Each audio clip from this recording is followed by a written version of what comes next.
Welcome to Louisiana Travel Show. And we got a special guest today, Captain Ricks. We're going to talk fishing.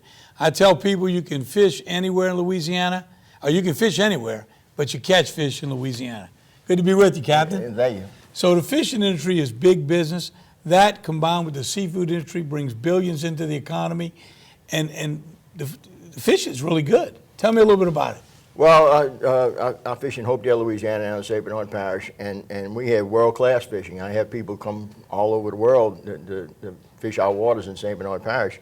And what makes our fishing so great is this delicate balance we have of fresh and salt water that makes our fishing and shrimping and crabs and our seafood industry so prolific in St. Bernard Parish. And it's been a big tourist attraction, not only the people that come with their family, the husbands go fishing, they go shopping and see the attractions, but I know the Redfish series in St. Bernard has become big business. People come from all over the world, and that event's coming back now that we're out of COVID. Right. We St. Bernard is hosting the Redfish World Series. It's going to be September the 28th to October the 1st is going to be the tournament, and the festival is going to be from October 6th through the 9th. And that brings, I've gone to that event prior to COVID, that brings people from all over the world, and it gets national, international attention, and they catch some pretty incredible fish.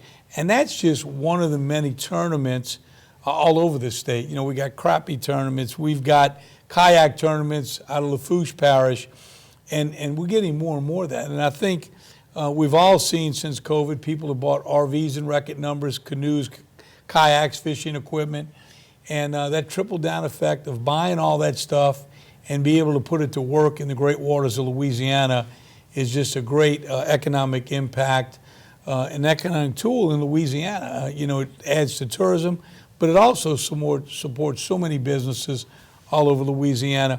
You've been fishing for how many years?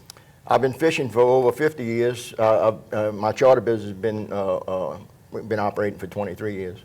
Out of St. Bernard? Out of St. Bernard. Mm-hmm. And tell me a little bit about the people that come. You get repeat business. I hear it's the way you guys treat, and ladies treat, those customers. You treat them like family. And that repeat business comes from the people that come and have a great time. Right. Well, most of my business is generated from word of mouth. You know, I do very little advertising, but you know, sometimes you have to be not just a fishing guide. You have to be like you said, a host and a comedian. Sometimes you got to tell jokes and entertain people when the fish aren't biting real good.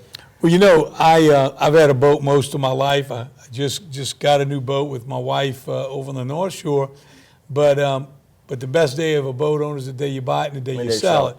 And I tell you, some of the best times in between having a boat, you can charter.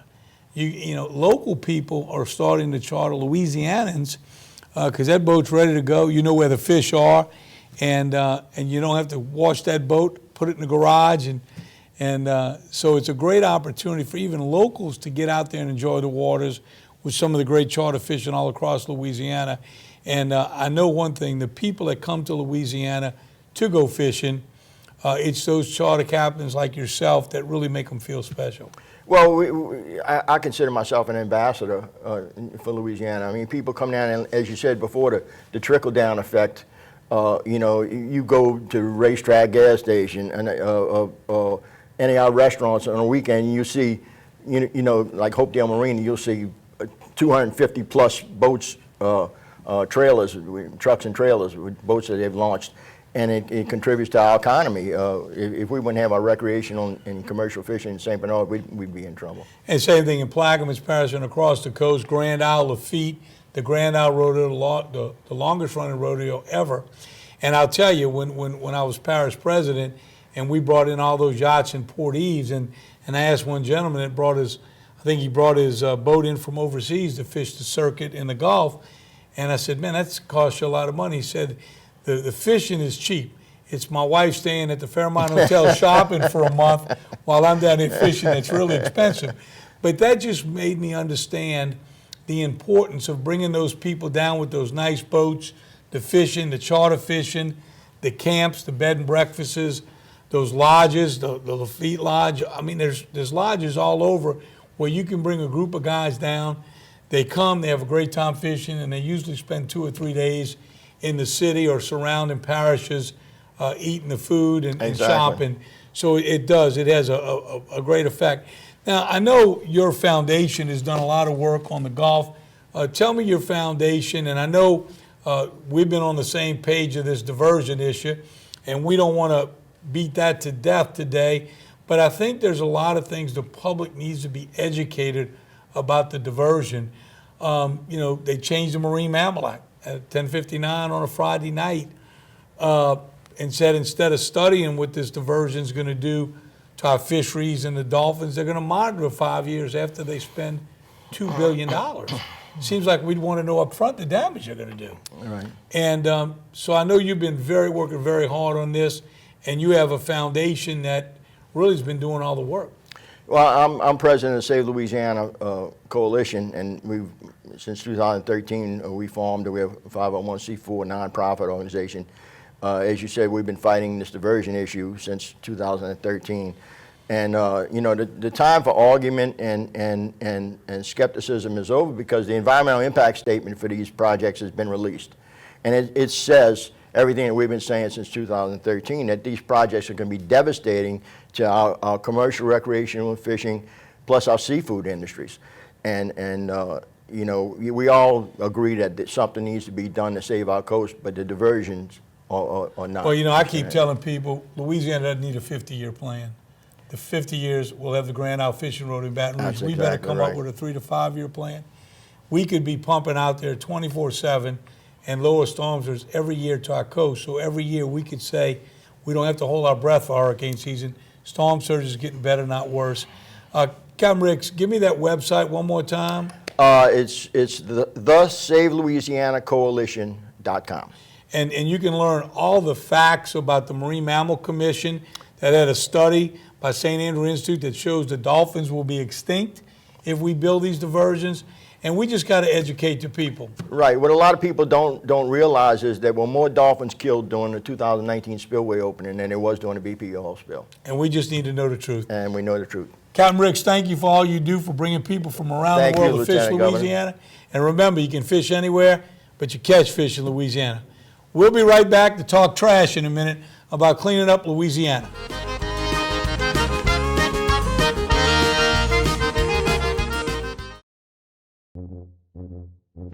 There's a joy of life you'll find only in Louisiana. A spirit of celebration that takes your senses places they've never been before. Where expressions of joy are an art form and our way of life. Where an abundance of good food, good times, and great music means there's more than enough to go around. Come one, come y'all. Come feed your soul in Louisiana. I'm John Goodman, inviting you to visit LouisianaTravel.com and plan your getaway today. Where else can you stroll through the surf or dash through the spray? Where else can you picnic under towering oaks or climb them on a journey of discovery? Where else can you take the trail less traveled at a pace all your own? Where else? Escape to one of Louisiana's 21 state parks for a picture-perfect getaway. Where else can you be a world away and this close to home? We're ready for your adventure. Welcome back. And I'm now joined by Rick Moore, who is the litter enforcement under our office to make sure we clean Louisiana up. Rick, good to be with you. Well, thank you very much. I'm proud to be here. So, it's been a crazy few months as we've been working on this task force to give the governor and the legislature back a plan to keep Louisiana and clean it up. And you've done some things in St. Tammany way before we got involved that really made a difference. Tell me a little bit about that. Well, sure. About 20 years ago, we've started a litter court enforcement program in St. Tammany. We instilled ordinances within the parish. We followed the state laws as well. And we developed a positive litter enforcement litter court. We had 3 justice of the peace and 5 constables came on board. They issued tickets and went out and investigated losses and investigated dump sites as well. It was a fantastic program. It's going on still today, and I'm looking forward to perhaps bringing it to the state level. I'm real excited. From the first time we had breakfast, your passion for litter or for cleaning up Louisiana, and that's what we have a lot of that in Louisiana, and Love the Boot Week usually 50, 60, 70 groups around the state go out and clean up. With all the energy behind Susan Russell and Keep Louisiana Beautiful, what you've done, this Love the Boot Week, I believe we had over 280 groups all over Louisiana. And I tell you, since we've had these monthly meetings, DOTD, Wildlife Fishery, DEQ, their teams have done an incredible job. You see the difference on the waterways, the highways. We're not there yet, but we're making great progress. And I see it just in my drive from Covington to Baton Rouge now, people actually picking up, cleaning up after themselves, the work crews, making a difference. Absolutely. I do see the DOTD out all the time in our area, which is St. Tammany Parish, but also see them across the state as well. I think they're doing a great job. You know, we talked early on, I talked about the carts driving down the road, picking up trash a lot quicker. And as I was coming back from Lake Charles, I saw 2 carts riding down with the guys picking up the trash on the highway. All the great energy and ideas through these monthly meetings leading up to the July 1 report, and the fact that we were able to bring in a little expert from out of town to work with our team to make sure the things we're doing and spending money on have a real difference. And I think we're going to see that going forward. And I'll tell you, the campaign of that we've come out with to let Louisiana shine is really going to, I think, get people excited about cleaning up Louisiana. Take a look. We got a spot for you. Rick, thank you for all you're doing to clean up Louisiana. And everyone, get involved in cleaning up your area, your town, your city, your block. Take a look at Let Louisiana Shine. It's a little light of mine, I'm gonna let it shine. It's a little light of mine, I'm gonna let it shine. It's a little light of mine. Louisiana, it's time to put the paradise Back in our sportsman's paradise Visit letlouisianashine.org to keep Louisiana beautiful. Let it shine. Some call it joie de vivre, the joy of life. In Louisiana, it's our way of life. From music that shakes up your senses to food that wakes up your palate. That joy vibrates in every note we play and spices up every meal we serve. So come live life to the fullest. Come one, come y'all, come feed your soul in Louisiana. I'm Sean Ardway, inviting you to plan your trip at louisianatravel.com.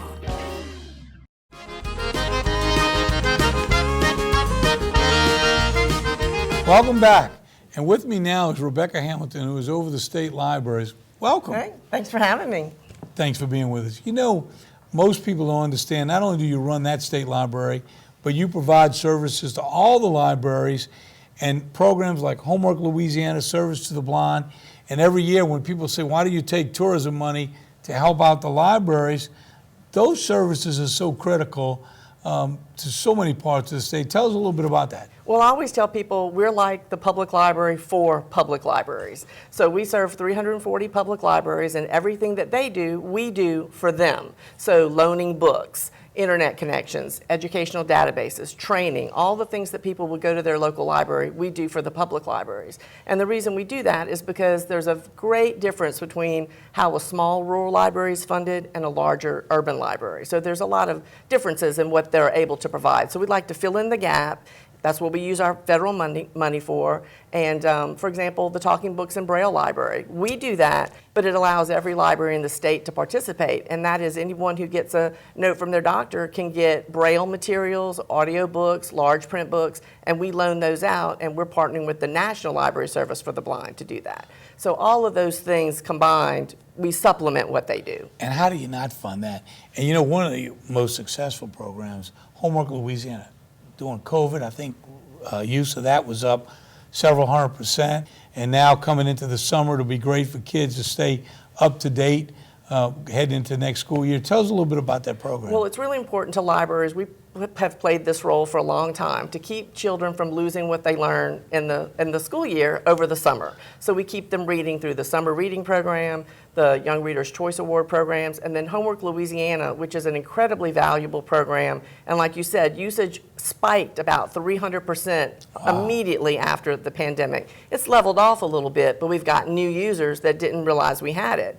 And that is a, no cost to citizens. We pay for it, and it goes through their library. So anybody in Louisiana that has a library card just logs in from home or the library with their library card, and it's certified teachers. So we've gotten, if I had to say 2 programs we get the most positive feedback over, Homework Louisiana and our Talking Books and Braille Library. And I got to tell you, as I travel the state and visit with different, and speak at a lot of schools, the Uniquely Louisiana program, where they can learn about unique things in Louisiana, has helped kids not only learn about what's here in Louisiana that I know I didn't learn about in school, but it also inspires them to get their parents to travel to those places. Absolutely. Like the World Heritage Site, Poverty Point, and all those great historical places around Louisiana that either I didn't pay attention to school or I didn't know about, but that's another great program y'all have put together that is used all over Louisiana. Well, and our public libraries do a really good job of anything. If I say the parks are doing this program, we need some of your brochures, we can get those out to all the libraries and they put them out. So they're community, they're anchor institutions in their community. So they want to help the park succeed and the art agency succeed and the welcome center succeed. So it's a partnership at the local level. Well, your team has done an incredible job, and I know it's juggling during this COVID, not only operating the library and helping and assisting those other libraries, but how do you do that safely? So your team, thank you for being with us today. Thank you. I'm really excited about what new programs. Book Fest this year is going to be back. When's that going to be? Saturday, October 29th. And listen, I've already heard from many authors around the state that they're so excited it's going to be back in Baton Rouge. That's something people aren't going to want to miss. We're going to be right back with State Parks. Stay tuned.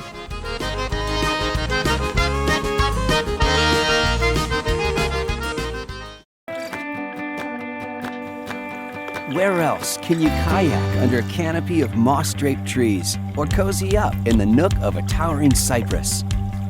Ride horseback down winding trails. Go with the flow of a lazy river. Bike the path less traveled. Where else can you be a world away, so close to home? Louisiana State Parks, we're ready for your adventure.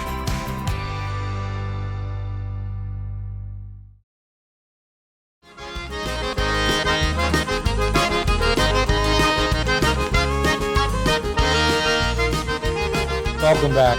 And now I'm with Brandon Burris, who's the head of State Parks. He and his team have done an incredible job of getting our parks looking the best they've ever been, in spite of the hurricanes, the flooding, all the challenges, the tornado in North Louisiana, and some of the parks having record years. So great to be with you, Brandon. Appreciate the hard work you and your team does. Thank you, boss. I appreciate it. It's been a challenging year, but our guys and girls that work in the field have done an incredible job. And one of the great things that we have the capacity to do soon is, reopen Sam Houston Jones State Park right out there in Lake Charles, Louisiana. 154 mile-per-hour winds during the hurricane that absolutely, for lack of a terminology, they leveled the park. But we're happy to say that this Memorial Day, the park will be back open for business. And I know we've got a lot of private-public partners helping replant trees there and all over the state. And speaking of private-public partner, the Boga Chitta bike trails and horseback riding, and we're looking for more of those partnerships to bring more people. We know during COVID, people bought RVs, campers, canoes, fishing gear in record numbers, and are going to see the great outdoors of America. And we want to make sure our parks are welcoming with all the amenities as people see the great outdoors. And I know offering to stay 3 nights, get the 4th night free has really worked during COVID, drawing retired people from all over to come take advantage of the 4th night free. And the new cabins and restrooms, and now we're adding direct sewage, so you don't have to go dump that sewage. And so all those plans are really making a difference in getting the numbers up at state parks. Boga Chitta is a great example of what public-private partnerships can do for an area. Just adding simple vendors that provide horseback riding, provide tubing on the river there at the park, and provide mountain bike opportunities. In the past 6 years, visitation has doubled at the park, so now we see literally thousands of people on the weekend. Our revenue at the park has literally doubled since that time also. But a great thing, it's more than just the park. Now the local areas, the hotels are full, the restaurants are full on the weekend, they're going to the gas station to get gas. The impact of that one park in that small rural area has helped tremendously. I've got a call the other day and said they were driving into Washington Parish into town, and they saw bikes on top of cars, horse trailers. The town was booming on the weekend, something they hadn't seen for years. So we really we want to get more private-public partners at all of our parks to draw people to all those areas. And now is the time to do that. Those young entrepreneurs could really build some additional cabins and partner with us, sharing the revenues. But we want to make sure everything we do at those parks is a win-win for the community. I know you've had several requests to put restaurants in parks. We don't want them to, we want them to leave and go eat at the local restaurants. Right. We don't want to compete with any local business. We want to make sure it's a win-win.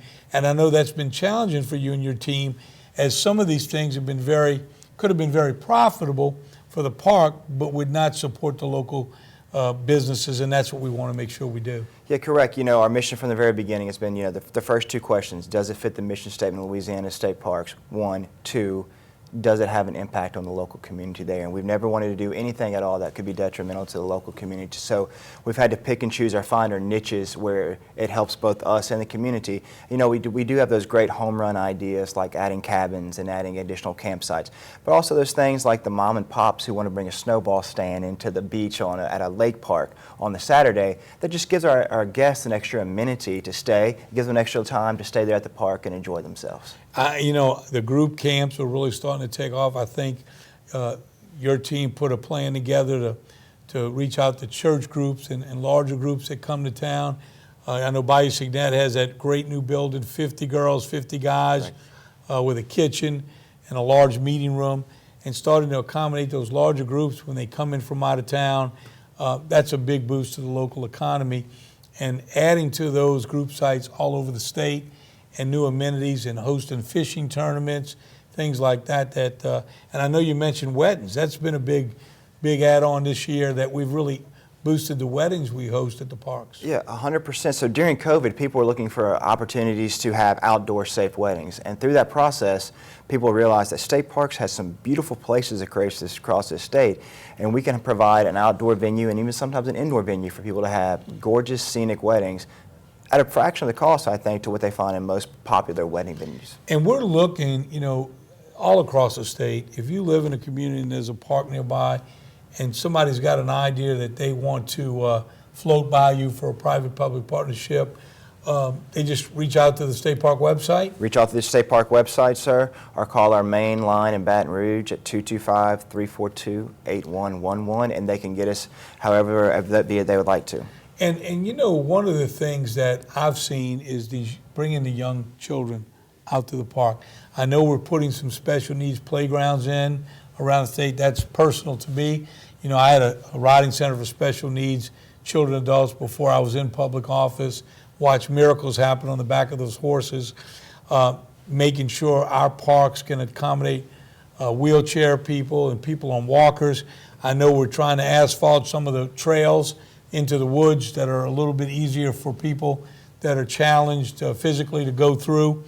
And then you're also, we brought back this summer program to employ some of the special needs community. Tell me a little bit about that. So correct, something we started off several years back, but had to take a small hiatus from during COVID. It's employing people with just persons with disabilities at our state parks. And state parks have a great opportunity to provide people of all kind to have opportunities to work, to add community, earn a little money for their pocket, and still provide, that great service for our state parks. And what a great opportunity we had. And one of our favorite programs that you and I have together is, providing opportunities for people to work with persons with disabilities. Well, Brendan, I want to thank you and your team. When we took office, we were told we'd have to close 7 state parks. We didn't have the money. Not only did we keep them open, but you've done it with less people, your employees, your team, and you do it with a smile. We took a ride this weekend, and the people, everybody was having a great time at Tick Fall. The park was full. I talked to many of the campers there. Your team is so incredibly kind to them, and that's not always easy. But we've got people that are doing double jobs because of the shortage and cutbacks over the years, and the parks have never looked better. So you do a great job. Thank you for being with us. And before we close, you know, we know part of our travel and tourism plan this year is people are going to get out and see the great outdoors. We talked a little bit about buying campers at record numbers. Well, we wanted to make sure, as we promoted Louisiana, we used all the tools in our toolbox. So what better way than the second most recognized song in the world, next to Happy Birthday, You Are My Sunshine. And we re-recorded, bought the rights with our own Louisiana ambassador, Lauren Daigle. And we set that song to the great outdoors of Louisiana to make you hungry, not only for the food in Louisiana, but sportsman's paradise. This video has just won international awards for the best plan coming out of COVID for a state to bring back tourism. Take a look as we close now with this incredible video to promote the great state of Louisiana.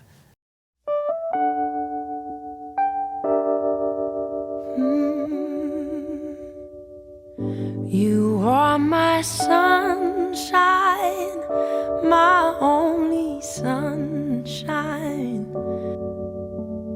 You come to Louisiana for smiles, not souvenirs. You come here to get lifted up, spun around, and put down in a brighter, lighter place. You make me happy when skies are gray. You come here for the distinctive music and the amazing food. But what really spills out of the horns and over the edges of your plate is joy. Some people might call it joie de vivre, the joy of life. In Louisiana, it's our way of life. You'll never know, dear, how much I love you. So please don't take my sunshine away.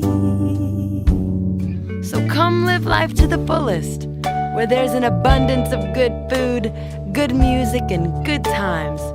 So there's more than enough to go around. Come one, come y'all. This is Lauren Daigle, inviting you to come feed your soul in Louisiana. You'll never know, dear, how much I love you. So please don't take my sunshine. Please don't take don't take my sunshine away.